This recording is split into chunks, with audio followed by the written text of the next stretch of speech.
The gym smelled like every gym Wheeze Harlan had ever set foot in, rubber mats gone slightly sour, the ammonia tang of cleaning spray that never quite won, and underneath it, the particular human funk of men who came here to find out something about themselves, and mostly found out they were tired. Cobalt Combat Academy. The sign out front had a lightning bolt through the B. Wheeze thought that told you most of what you needed to know about the place before you walked in. He was only here because of Toby. His son stood beside him in a gi 2 sizes too big. The belt knotted the way an 8-year-old knots a belt, which is to say wrong, and looked up at the trophies in the lobby case with the open hunger Wheeze recognized from the mirror 25 years ago. Toby wanted to be strong. That was the whole of it. Some kid at school had been doing to Toby the thing that bigger kids do to smaller ones, and Toby had come home with a torn collar and a story that didn't add up. And when Wheeze had finally gotten the real version out of him over grilled cheese at the kitchen counter, Toby had said the thing that put them in this lobby. "I don't want you to fix it," Toby had said. "I want to fix it, I want to know how." So here they were.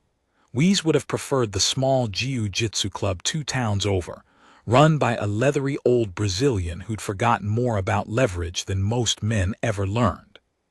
But that was a 40-minute drive each way, and Toby had school and Wheeze had a schedule he didn't explain to people, and Cobalt was 4 minutes from the house, and a man learns to choose his battles.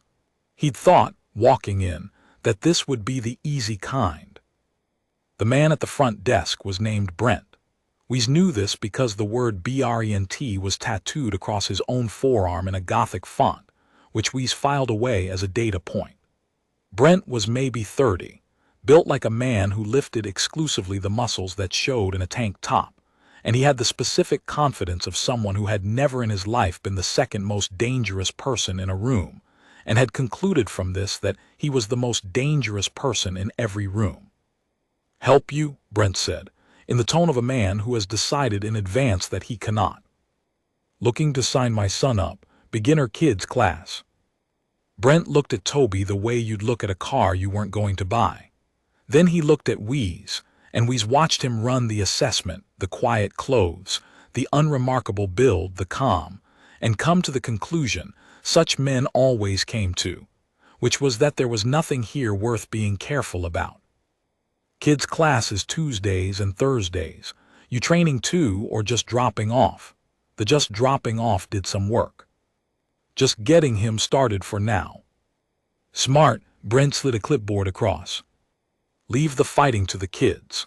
He smiled when he said it to make it a joke, but it wasn't a joke and they both knew it, and we signed the form and paid the fees and said nothing, because the thing about being who Wheeze was is that the whole point of the training, the deepest part of it, the part that had kept him and better men than him alive in places that didn't have names you'd find on a map, was that you did not need anyone to know. He'd spent 18 years learning to be the quietest, dangerous thing in any room. He wasn't about to unlearn it for Brent. It would have stayed that way, Wheeze dropping Toby off, reading in the car, picking him up, the two of them getting tacos after, Toby slowly learning the difference between knowing you're strong and needing everyone else to know it, except that the man who actually ran Cobalt was not Brent. The man who ran Cobalt was a 4th-degree black belt named Dax Holloway, and Dax was a problem of a different order. Wheeze met him in the 3rd week. He'd come early to pick Toby up, and the kids' class had run over because Dax had taken it personally to demonstrate, at length, on a 9-year-old, exactly how a wrist lock worked. The kid was near tears and trying not to be, and the other parents were doing the parent thing of laughing nervously and filming it, and Toby was standing at the edge of the mat with his jaw set in the exact way Wheeze's own jaw set, watching a grown man hurt a child to make a point about his own expertise.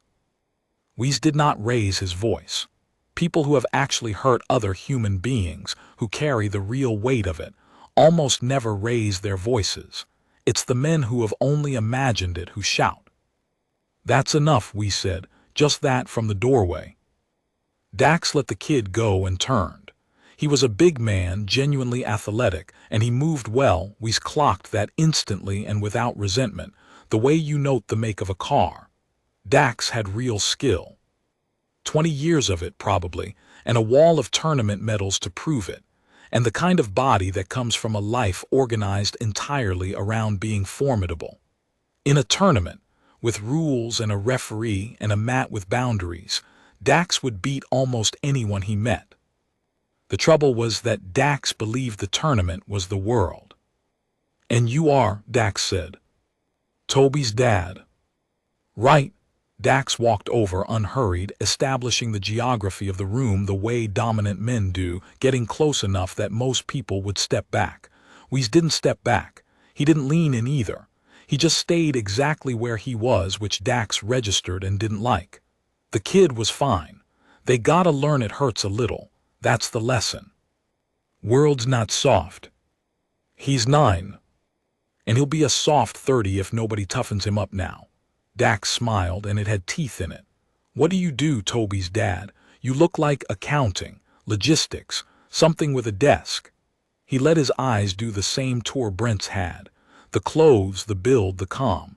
The calm especially seemed to bother him, the way calm always bothers men who have built a personality out of intensity. "Something like that," we said. This was true in the way that almost everything we said was true sideways, smaller than the whole, technically accurate. He did, in fact, have a desk now. He sat at it 3 days a week at a base 90 minutes up the coast, and the work he did there involved logistics in the sense that moving 16 men and 4 tons of equipment silently across a hostile border in under 9 minutes is a logistics problem. Lieutenant Commander Wesley Harlan, United States Navy. The kind of officer whose deployments came back from places the news only mentioned afterward, if at all, and whose chest, on the rare formal occasions it wore anything, wore things that men who knew what they were went quiet around.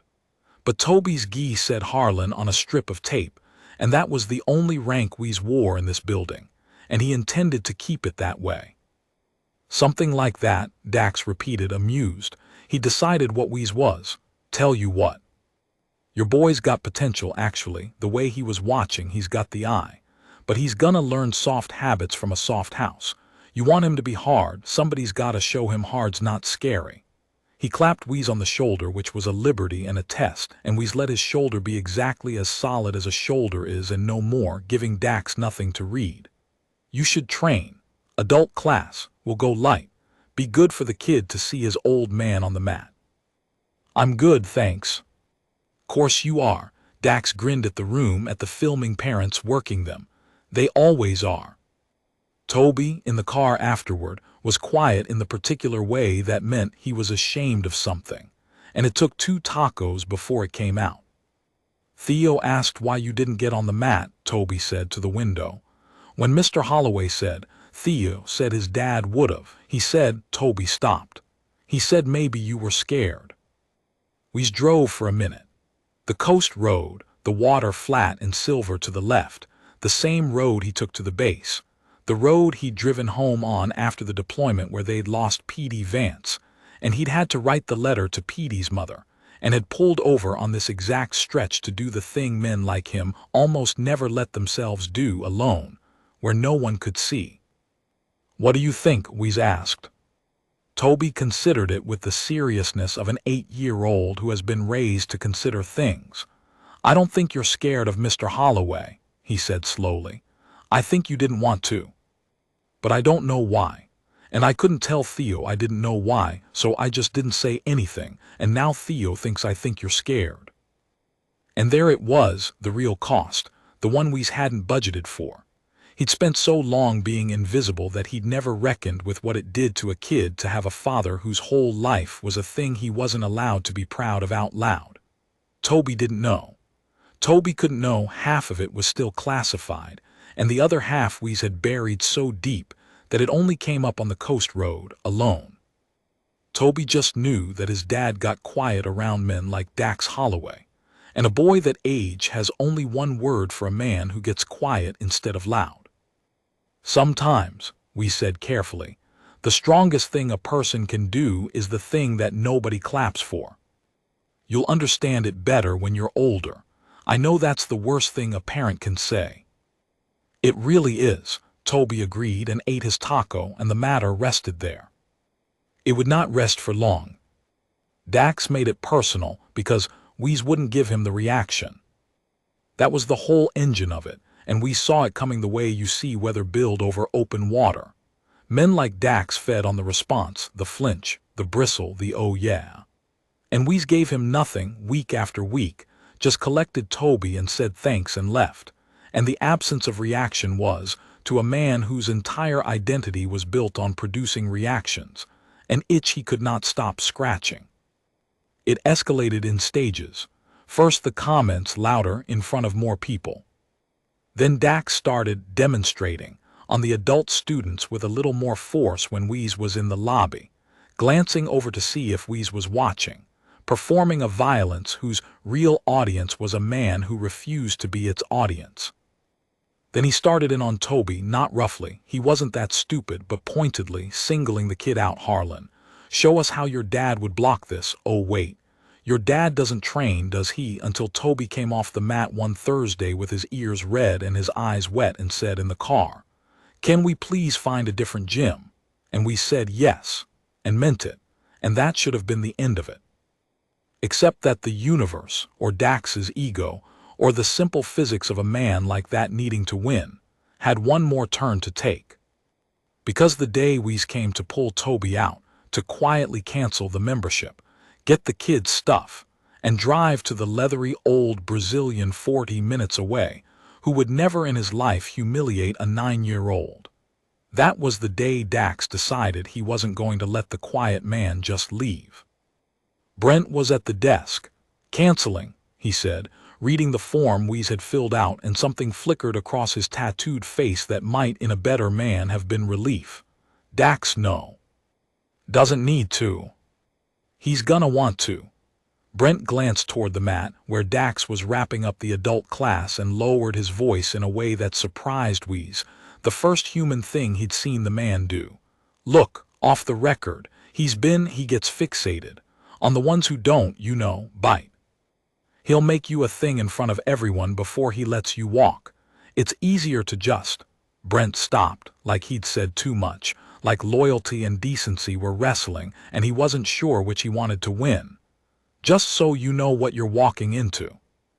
Wheeze looked at the man with the gothic tattoo of his own name and revised his assessment slightly. Not everyone in a bad room is bad.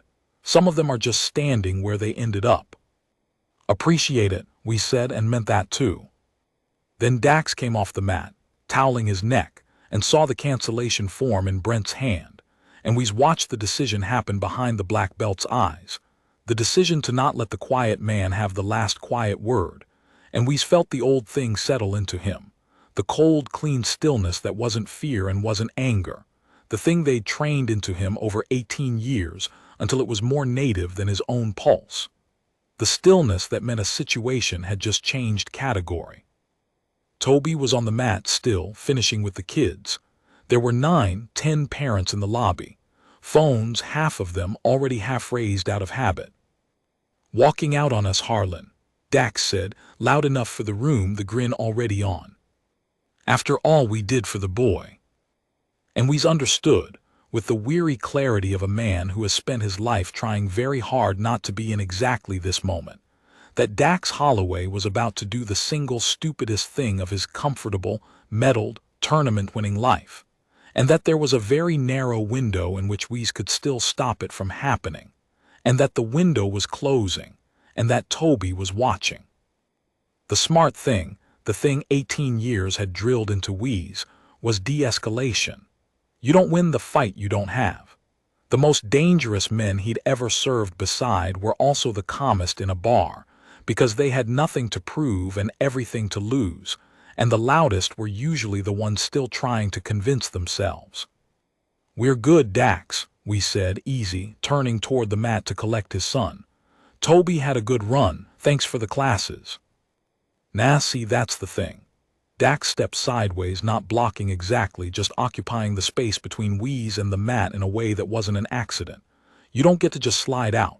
You've been coming in here 3 weeks looking down your nose at what we do, standing in my lobby like you've seen real fighting. He laughed, and the parents laughed with him, nervous. Desk guy thinks he's above it, I see it. You think you're hard, so here's the deal.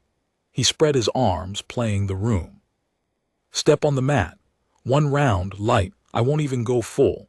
And if you tap, no shame, and your kid sees his dad had the guts to try. That's the lesson, right? That's what I keep telling you, showing up's the lesson. It was clever in its low way. He'd wrapped a beating in a parenting lesson. If Wheeze declined now in front of everyone, after the scared thing had already gotten into Toby's head at school, the boy would carry it. If Wheeze accepted, Dax got to do on a grown man what he'd been doing to 9-year-olds for years, with an audience and phones. Wheeze glanced at Toby. The kid had stopped at the edge of the mat, and his face, God, his face. He didn't want his father to fight. He was scared for him. And underneath the fear was the thing Wheeze hated most, a flicker of the question Theo had planted. Will he, though? Can he? A boy should never have to wonder that about his father. And a father should never use a child as a reason to do violence. Both of those were true at once, and that was the trap. I'm not going to fight you, Dax, Wheeze said, clearly so the room heard it. I've got no interest in it, and there's a kid here, several kids, and you teaching them that the answer to a man wanting to leave is to corner him is a worse lesson than anything you'll show me on the mat. So I'm going to take my son, and we're going to go. It was the right thing. It was the better man's answer, and it would have worked on a better man. Dax put his hand on Wheeze's chest. Not a punch. Not even a real shove, a flat-palmed push, the kind that says I can touch you and you can't do anything about it, the contempt touch, the thing that in Dax's world was the prelude to a man backing down. He'd done it 100 times. It worked 100 times. It was, Wheeze would reflect later, the most honest thing Dax ever did, because it showed exactly who he was when he thought there were no consequences. There were consequences. Wheeze didn't hit him. That was the part nobody who watched the videos afterward could quite get over, and there were videos, of course there were, 6 phones at least. Wheeze didn't strike a single blow. What happened was that the hand on his chest became, in a movement so economical that 2 different parents would later swear they'd missed it, a hand that belonged to Wheeze. And Dax's wrist, the wrist attached to 20 years of tournament hardware, was suddenly at an angle wrists do not go. And Dax's whole big athletic body had to follow that angle to the mat or break, and his body, having more sense than his ego, followed it down. Fast. Controlled. The way you'd set down something you didn't want to damage, but absolutely intended to put exactly where it was going. Dax hit the mat on his back, hard enough to drive the air out of him, and Wheeze was not standing over him in triumph. Wheeze was already half a step back, hands loose and open and low, the posture of a man who has ended something and wants very badly for it to stay ended, scanning the room not for applause but for the second threat, the way you do when the first one was this easy and your nervous system refuses to believe there isn't another, because in Wheeze's life there had always been another. The lobby was silent, genuinely silent, not the cliché kind, the silence of a dozen people whose understanding of the last 3 weeks had just been rearranged. Dax got up. To his credit, and Wheeze would grant him this single piece of credit, he didn't stay down and he didn't cry foul. He got up with the wind knocked out of him, and the universe knocked out from under him. And he came again, because men like Dax cannot accept a single data point. They need it confirmed, and he came with a real technique this time. A fast, clean double leg that against 99 men in 100 would have worked beautifully. Wheeze was the 100th. He sprawled, hips back, weight down, the most basic counter in the world, but executed with a precision that made Dax's beautiful takedown attempt feel like a man running into a wall he hadn't seen. And then he didn't capitalize, didn't take the back, didn't do any of the 10 things Dax had left open.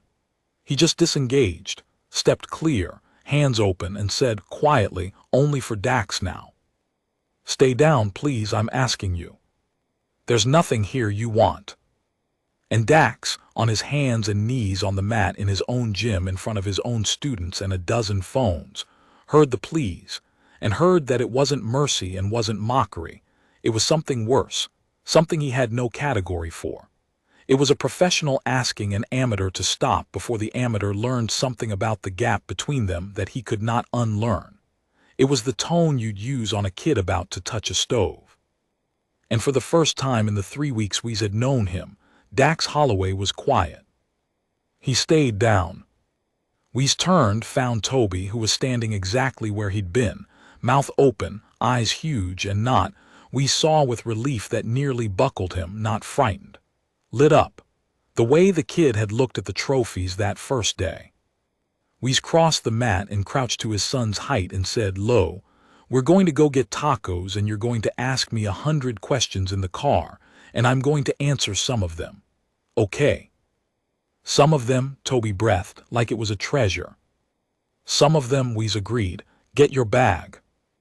They were almost to the door when one of the parents, a woman who'd been filming, phone still up, said the thing that Weez had spent 18 years arranging his entire life to avoid hearing in a place like this. "Where did you learn that?" Weez paused with his hand on the door. He could feel the room leaning in. He could feel the videos that were already, probably, uploading. He could feel the careful, invisible structure of his life developing a crack, the kind that doesn't look like much, and then one cold morning runs the length of the whole thing. "Around," we said, and pushed the door open, and the bell over it rang, and the coast road was silver and waiting. And behind him, Dax Holloway sat on the mat of his own academy and looked at his right wrist as though it belonged to a stranger. The video had 400,000 views by Sunday. "We's found out the way you find out about a thing you've spent your life trying to avoid too late, and from the wrong person." Toby showed him, actually, at the kitchen counter, over Saturday pancakes, holding up the school-issued tablet he wasn't supposed to use for this, his face a complicated weather of pride and worry. Dad, your Marcus sent it to me, it's everywhere, look." The clip was 40 seconds. Someone had set it to music. The title was Dad Shuts DOWN Cocky Black Belt, and the thumbnail was a freeze frame of Dax's body in the air a quarter-second before the mat, with a red arrow, because of course there was a red arrow. The comments were a sewer of speculation. "That's not jiu-jitsu, that's military. Bro moved like John Wick. Who is this guy?" And then, 40 comments down, the one that made the back of Weez's neck go cold. "Anyone ID this dude yet?" Reverse image searching the gym, someone said his kid's geese as Harlan. We set down the tablet, calmly. Toby was watching him, and the first rule of having a kid was that your face was the weather their whole day lived in. So Weez kept his face mild while the part of him that had spent 18 years in the quiet did rapid cold arithmetic about operational security. And the photographs of his face now sitting on 400,000 phones, and the very specific reasons a man in his line of work did not have his face on 400,000 phones. "That's a lot of views," we said. "Are you in trouble?" Toby asked. 8 years old and already reading the thing under the thing. "You look like you're in trouble." "I'm not in trouble." A small lie, the protective kind, the only kind Weez allowed himself with Toby. "But I might have to make some calls." "Eat your pancakes." He made the calls from the garage, with the door shut. The first was to a man named Reyes, who'd been Weez's senior chief for 2 deployments and now worked in an office that handled, among other things, exactly this kind of problem: the unwanted visibility of men who were supposed to stay invisible. Reyes listened to the whole thing without interrupting, which was its own kind of bad sign, and then he was quiet for a second, and then he said, "Weez, buddy, you did a wrist lock on a karate guy at a strip mall dojo and it's got 500,000 views. You understand what I have to do with this?" "I understand what you're going to want to do with it. I'm calling so we can do the smaller version." "There isn't a smaller version. Your face is out." Someone's already trying to name you. The command's going to find out from the internet before they find out from us, which means I look like I'm sitting on it, which means, Reyes exhaled. Why didn't you just walk away, man? You always just walk away. That's the whole thing about you. You're the guy who walks away. He had his hand on me in front of my son, we said, and heard how thin it sounded, and knew it was also the entire truth. Reyes was quiet again. He had 2 kids of his own. Yeah, he said finally gruff. Okay, yeah, I'd have done worse. A pause. I'd have done way worse and I'd be the one on the video crying. Okay. Here's what's going to happen, and you're not going to like the part where it gets bigger before it gets smaller. And that was the moment we understood that he wasn't going to be able to put this back in the quiet, that the careful, invisible life he'd built for himself and his son had a crack running the length of it now, and that the only way out was going to be straight through the command, through the questions, through the part where Toby found out exactly what his father was, through whatever Dax Holloway decided to do with the public humiliation of a lifetime, and through the much larger and more dangerous question of who else was reverse image searching a 40-second video of a quiet man who moved like that, and why. Through the garage door, he could hear Toby at the counter, narrating the video to someone on the phone, Marcus, probably, his voice bright with a pride he'd never been able to attach to his father before. That's my dad. No, for real, that's my actual dad. Weez leaned against the workbench and let himself feel, for exactly 5 seconds, the size of what he'd just done. Then he straightened up, because 5 seconds was the allotment, because there was a kid in the next room who needed pancakes and answers, and because the storm was already on the water and a man doesn't get to choose when the storm comes, only how he stands in it. He opened the garage door. Okay, bud, he said, some of the questions like I promised. Toby put down the phone so fast it skittered across the counter. The sum of the questions conversation happened on the back porch because Weez had learned a long time ago that hard things were easier to say side by side than face to face, and the porch faced the water. Are you a spy? Was Toby's first question, and Weez laughed, which he hadn't expected to. No, not even a little. Spies are sneaky. I'm the opposite of sneaky. I'm very loud and very fast, and then I'm gone. He stopped. That was already more than he usually said. I'm in the Navy, bud. You know that part. You drive a boat. I don't drive a boat. Weez turned his coffee cup in his hands. There's a kind of sailor that does the hardest jobs, the jobs where you have to be able to do anything. Swim a long way in the cold, in the dark. Carry a lot of weight a long way and not stop. Fix things and break things and stay calm when everything's gone wrong. They train you for a long time. Most people who start don't finish. I finished. He watched the water. And then they make some of those guys into officers, which means you're in charge of the others, which means when it goes bad, it's your job to get everybody home. That's what I do, Toby. I get everybody home. That's the whole job, really. Everything else is in service of that. Toby was quiet for a while, working it. He was a thoughtful kid. He didn't grab at things. Have people not come home, he said. Not quite a question. And here was the cliff. Weez had stood at the edge of it for 8 years, knowing this conversation was somewhere in the future, knowing he'd never be ready, knowing there was no version of the truth that was right for a child and no version of a lie he could live with. Yes, Weez said. Was it your fault? No, a beat. I've asked myself that more times than there are stars out tonight, and the honest answer is no. But you ask anyway, forever. That's part of it. You don't get to stop asking. He looked at his son. That's why I get quiet around men like Mr. Holloway. Not because I'm scared of them. Because they think being able to hurt people is a thing to be proud of, to show off, to do for a crowd, and I know what it actually costs, and I'd give a lot to not know it, and watching a man play at it like it's a game makes me. He searched for the word an 8-year-old could hold. Tired. It makes me tired in a place sleep doesn't fix. Toby leaned against his father's arm, the way he had when he was smaller, before he'd decided leaning was for babies. I'm sorry, I wondered if you were scared, he said into Weez's sleeve. Don't be. You didn't have the information. A good man changes his mind when he gets new information. You just got new information. Weez put his arm around the kid. That's the lesson Mr. Holloway should have been teaching, by the way. Not that hard isn't scary. That you stay humble because there's always somebody who can do what you do better, and the day you forget that is the day you're in trouble. He forgot it. That's all that happened on that mat. A man got reminded. They sat there until the water went from silver to gray to dark, and Weez thought it might have been, all things considered, the best conversation of his life, and he'd had it because a black belt put a hand on his chest, which was the kind of irony that life specialized in. The command was less philosophical. Weez drove up the coast Monday in his dress blues, which he wore maybe twice a year, and sat in an office across from Captain Iris Devlin, who ran his unit and had exactly no time for nonsense, ever, about anything.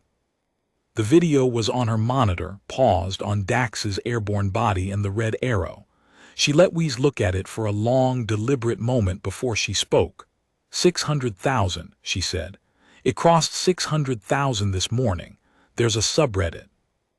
There's a YouTube channel that analyzes it frame by frame and has concluded you're either Delta or a SEAL officer hiding in plain sight, which is annoyingly close, Harlan, and a TikTok account run by a teenager in Ohio that's calling you Tactical Dad, which has 800,000 likes. She folded her hands. I have spent my entire morning on this instead of the very real and very classified things I am paid to spend my morning on. Tell me why I shouldn't be furious. You should be furious, ma'am. I just ask that you be furious at the right thing, which is the hand on my chest in front of my son, after I'd said no 3 times and tried to walk out. Weez met her eyes. He didn't grovel. He'd never been good at it, and Devlin would have smelled it. I didn't strike him. I didn't injure him. I put him on the ground twice with control techniques, and I asked him to stay down. I did the most restrained version of the thing that was available to me once he made it physical. The failure wasn't on the mat. The failure was that I let myself get into a building 3 weeks running with a man like that and a kid I love, and I didn't see how it would end. That's the part I'd do differently, not the wrist. Devlin studied him. She'd known Weez a long time. She'd signed the recommendations. She knew what was on his record and what was redacted out of it. The OPSEC people are going to want to talk to you, she said finally. Your face is compromised for anything sensitive for the foreseeable. You understand what that does to your deployment status? Yes, ma'am. He did. It meant a desk fully for a while. It meant the part of his life that had defined him was on hold because of 40 seconds in a strip mall. He'd known that in the garage on Saturday. He decided, somewhere on the porch with Toby leaning on his arm, that it might not be the worst trade a man ever made. You don't seem as upset about that as you should be. Weez was quiet for a second. I've got a kid, ma'am. I've been gone for a lot of his life. Some of the most important parts. He looked at the paused video, his own body a blur of economy beside Dax's clumsy descent. Maybe the universe is telling me something. I don't usually listen to the universe. But my son leaned on my arm Saturday night for the first time in 2 years, and I've jumped out of aircraft into worse odds than desk job, home every night, so. Captain Iris Devlin, who did not smile in her office as a matter of policy, came as close as she ever came. Get out of my office, Tactical Dad, she said, and do not under any circumstances comment on a single video. You don't confirm, you don't deny, you don't exist. Let it burn itself out. It did not burn itself out. It got worse, and then it got dangerous, and the reason it got dangerous had nothing to do with the internet at all. Dax Holloway did not handle the humiliation the way Weez expected. Weez had braced for the lawsuit, the smear, the carefully edited counter video. That was the move for a man like that. Instead, for 2 weeks there was nothing. Dax went silent. Cobalt's social media, which had been a relentless stream of Dax flexing, went dark. And then on a Tuesday, Brent, tattooed decent underneath it, Brent called the number on Toby's old enrollment form. He's drinking, Brent said without preamble. Dax, he hasn't taught a class in 2 weeks. He just sits in the office and watches the video, over and over. And the gym's dying because the parents pulled their kids. Turns out a guy who does wrist locks on 9-year-olds loses students fast once everybody's got permission to admit they hated it. A pause. I'm not asking you to fix it. I don't even know why I'm calling. You said please to him. On the mat. Stay down, please. He doesn't have anybody who'd say please to him, you know. Everybody around him just wants to be near the winning. And now there's no winning, and I don't know. I'm worried about him. That's a stupid thing to say about Dax Holloway. But there it is. Wes stood in his kitchen and held the phone and thought about P.D. Vance, and about the men who came home from the things he'd done with them and then didn't, really, come home. The ones the war kept slowly, after the fact, in apartments and trucks and at the bottoms of bottles, because they'd built their entire selves around being formidable, and then found out the world didn't have a use for that formidable anymore. And a man who is only one thing is in terrible trouble when the world takes that one thing away. Dax wasn't a soldier. Dax was a strip mall black belt with a cruel streak and a wall of medals. But the shape of the wound was the same, and we had spent 18 years learning to recognize that exact shape, and the worst part of him, the tired part, wanted to let Dax drown in it, because Dax had earned it, because Dax had made his son cry. The better part of him, the part Toby leaned on, knew that letting a man drown because he'd earned it was the Dax Holloway philosophy, just pointed the other direction. Where's the gym? We said. I mean now. Tonight. Dax was in the office with the lights off and the laptop glowing and a bottle that was further down than it should have been, and he didn't look up when Weez came in because he'd already seen, in the reflection on the dark window, who it was. Come to finish it, Dax said. Flat. The grin was gone. Without the grin he looked younger and worse. Came to talk. Nothing to talk about. Dax gestured at the laptop, at the frozen frame of himself in the air. You're right and I'm wrong and the whole internet knows it. There, talked. You can go. Wes pulled the other chair around and sat uninvited, the way he hadn't stepped back on the mat. That's not the talk, he nodded at the bottle. How long you been at that one? What are you, my sponsor? No. But I've buried men who started exactly where you're sitting, and I've gotten pretty good at recognizing the on-ramp. Weez leaned back. You want to know the thing nobody's saying in the comments? You're good, Dax. Genuinely. That double leg you shot, that was clean, that was real, against almost anybody alive. That ends the fight. You've got 20 years of actual skill in your body. The problem was never your skill. Dax looked at him for the first time, suspicious, like a dog that's been kicked enough to distrust an open hand. Then what? You decided the mat was the world. We said it gently, because it wasn't an insult, it was a diagnosis. You got so good at one thing that you forgot it was one thing. You started thinking the medals meant you'd won at life, and so anybody who didn't bow to the medals was a threat, and you spent your skill on proving it to the wrong people, kids, parents, a quiet guy picking up his son. You aimed 20 years of real ability at people who couldn't fight back, because winning against people who can't fight back is the only kind of winning that's guaranteed. We's let that sit. I know that trap, I've been near it. Everybody who's good at something dangerous gets near it. Most of us have somebody who pulls us back before we live there. You didn't. That's not an excuse, but it's the truth, and you're sitting in the dark because the truth finally caught up, and a man who can sit in the dark with the truth still has a shot. The ones I buried couldn't even do that. The office was quiet except for the hum of the laptop fan. Dax stared at the frozen frame of his own defeat. When he spoke, his voice had something in it Weez hadn't heard from him before, which was the absence of performance. My kid's mom won't let me see him, Dax said. Did you know that? Course you didn't. Nobody knows. I got a kid. 7. He lives across town and she says she used the word cruel. Said she didn't want him learning from me. And I told myself she was wrong, she was bitter, whatever, and then I watched you with your boy in that lobby, the way you got down to his height, the way he looked at you, and he stopped. His jaw worked. He didn't cry quite. Men like Dax had spent too long building the dam.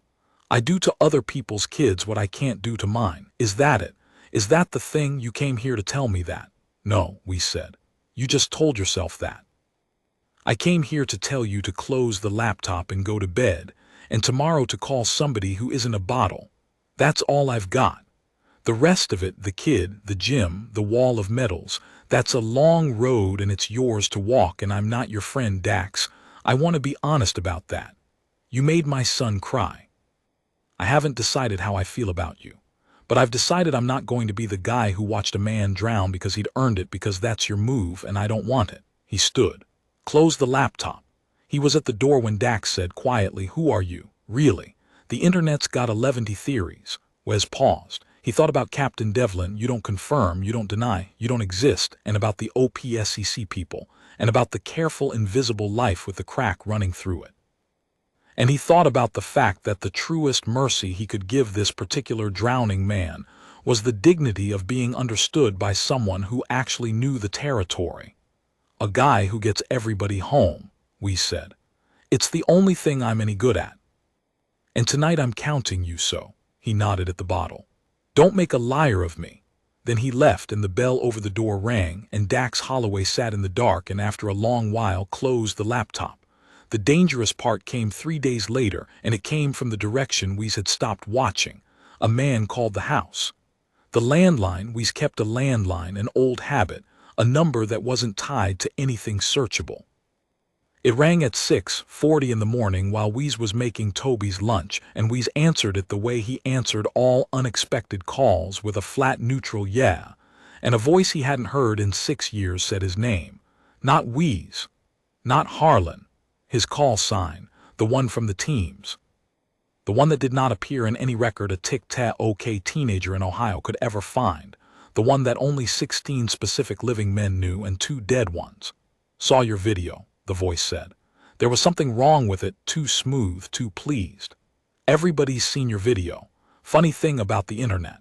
A man spends years being a ghost, and then 40 seconds in a red arrow, and there he is. Right where anybody who's been looking for him can finally see his face. A pause that had a smile in it. We need to talk, Wees. About Kandahar. About the thing you and I both know didn't happen the way the report says. Because some people who were very unhappy about how that went are out now, and they've got the same video everybody else has, and they recognize the same face I did. So you've got a choice to make, and a clock, and a kid who walks to the bus stop at 7:15.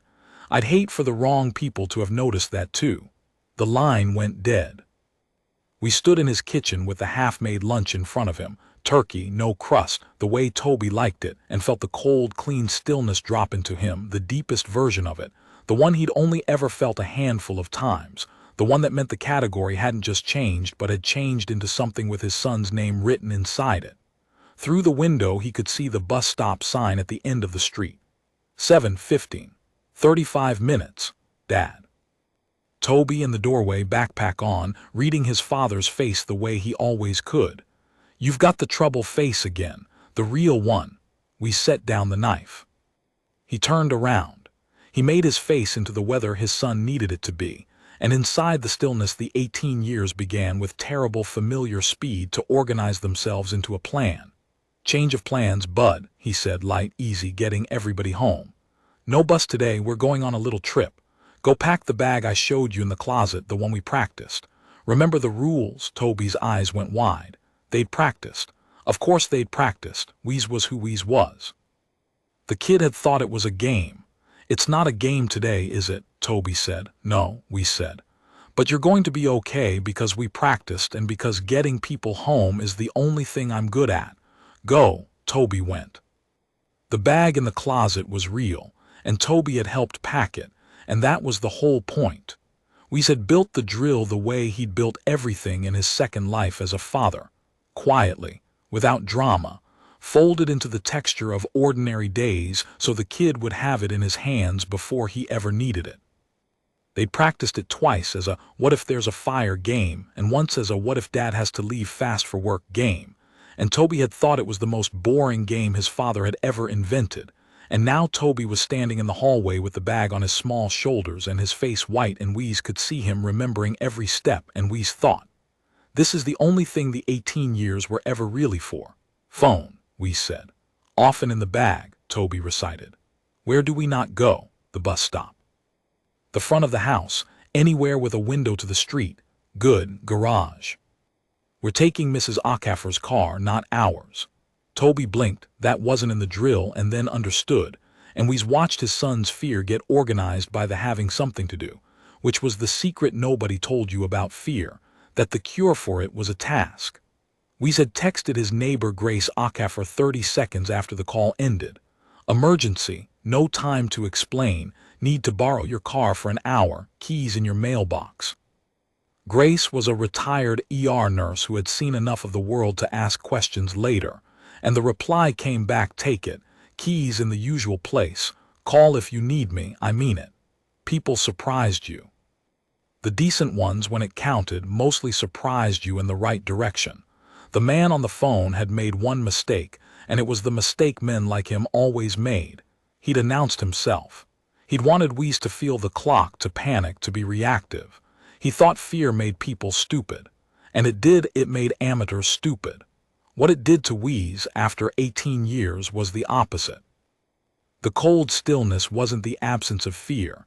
It was fear that had been trained, harnessed, hooked to the front of a sled and told to pull. The man had wanted Weez scattered and scrambling toward the bus stop. So the bus stop was the one place in the entire world Weez was certain to not be. He got Toby into the back of Grace's sensible gray sedan. On the floor, under a blanket. The way they'd never actually practiced, but the way Toby went without argument. And he backed out of Grace's garage 2 doors down while his own house sat lit and ordinary and watched. And he did not drive toward the bus stop or the highway or anywhere a man expecting him would expect him. He drove to the one place that was both completely public and completely his, the place with cameras and a gate and armed men who would recognize his face the instant he held his ID to the glass. He drove to the base. He called Rays from the road, hands-free, voice flat and fast, and stripped to the operational bones. Active threat to my kid. Caller used my team call sign, somebody from the inside, or somebody who debriefed somebody from the inside. He referenced Kandahar and the discrepancy in the after-action. Said people who were unhappy about it are out and recognized me from the video.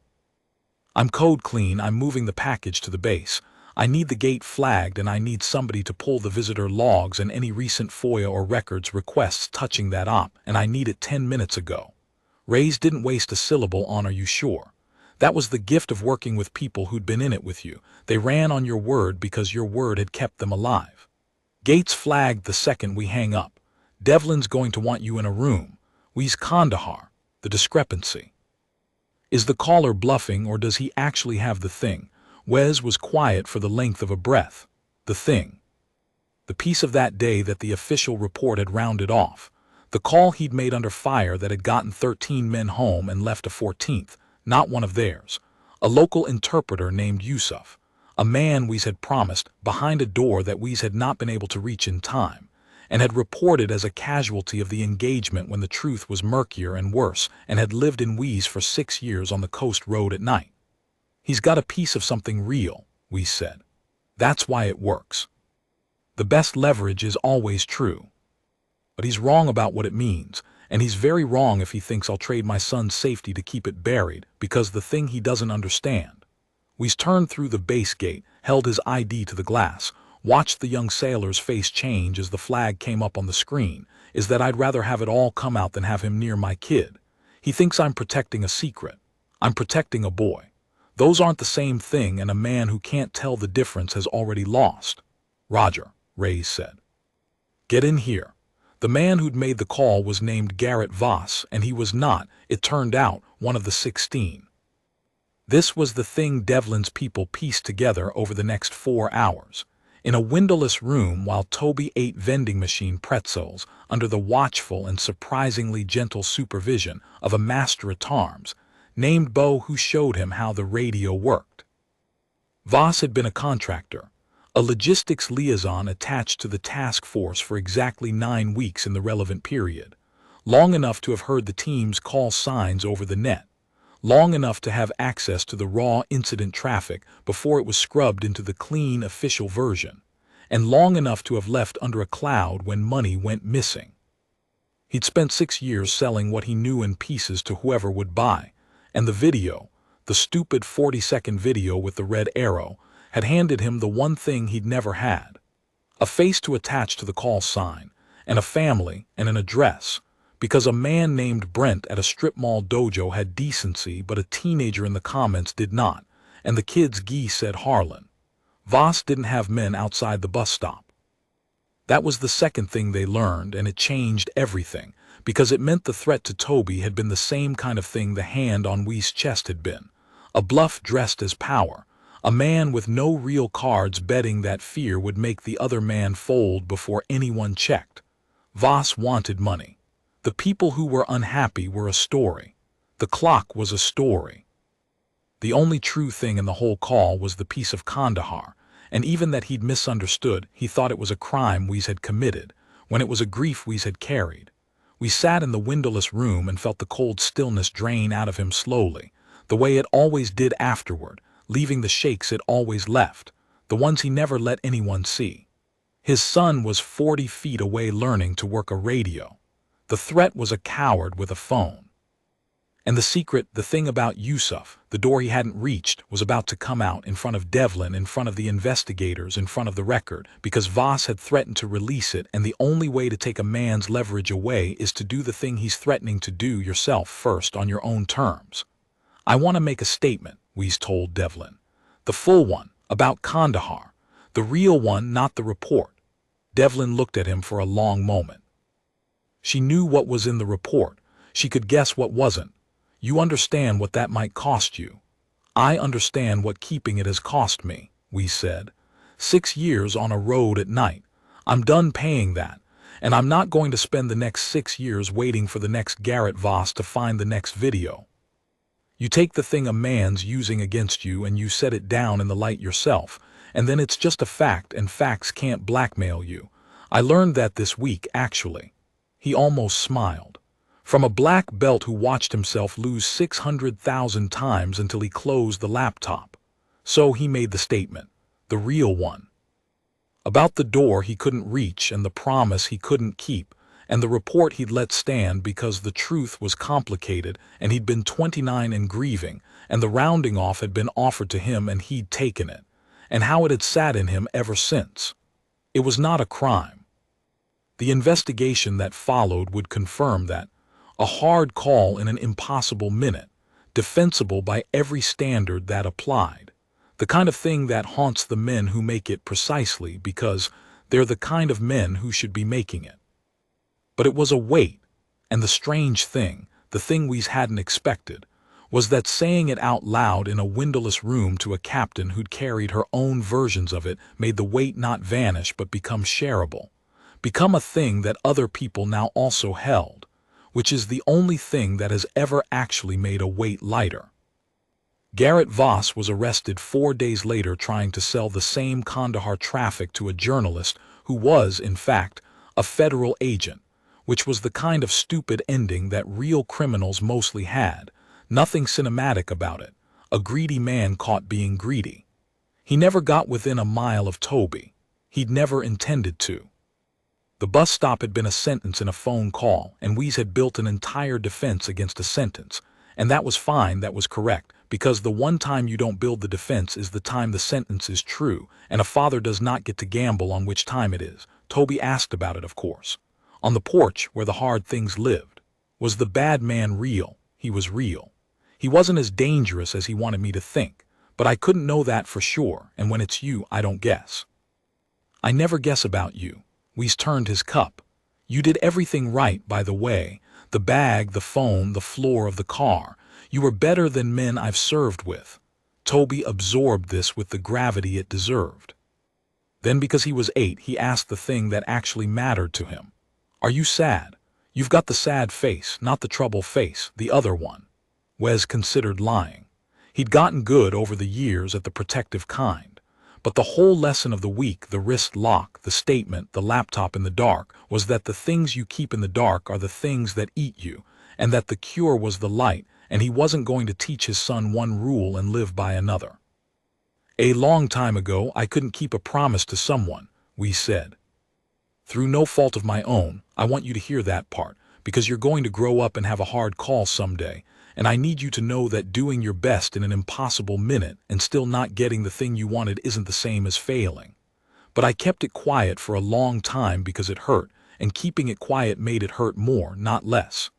This week I said it out loud, and it still hurts. But it's the kind of hurt that's mine now, instead of the kind that's hunting me. Does that make any sense? Kind of, Toby said.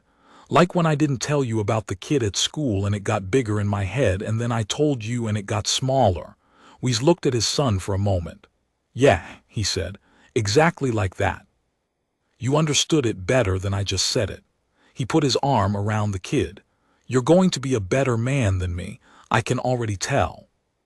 You figured out at 8 what took me 35 years and a black belt and a federal investigation. That's because I have a good dad, Toby said, matter of fact. The way kids say the things that flatten you, and leaned his head on Weez's arm, and the water went silver to gray to dark. And Weez did not, this time, pull over on the coast road alone, because there was no longer anything out there he had to carry by himself. The gym, in the end, did not die.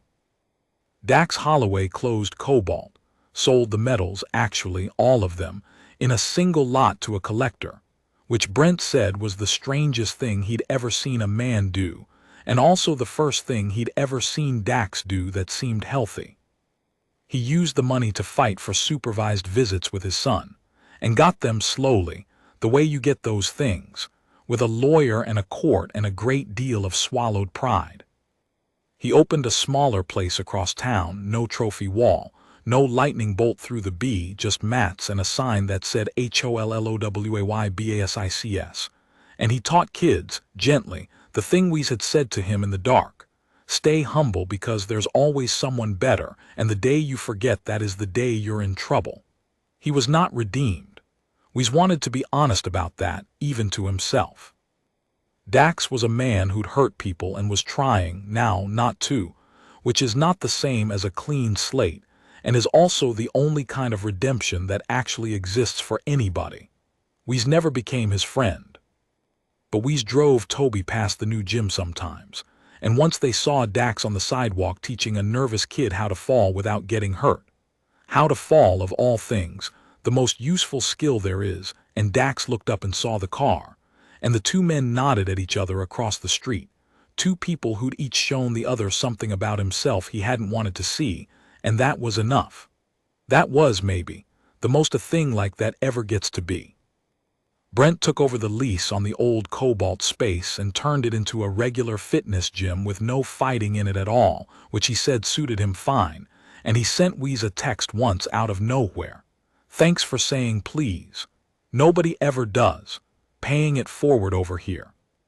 Weez never fully understood what Brent meant by it and didn't ask, because some kindnesses you just let land.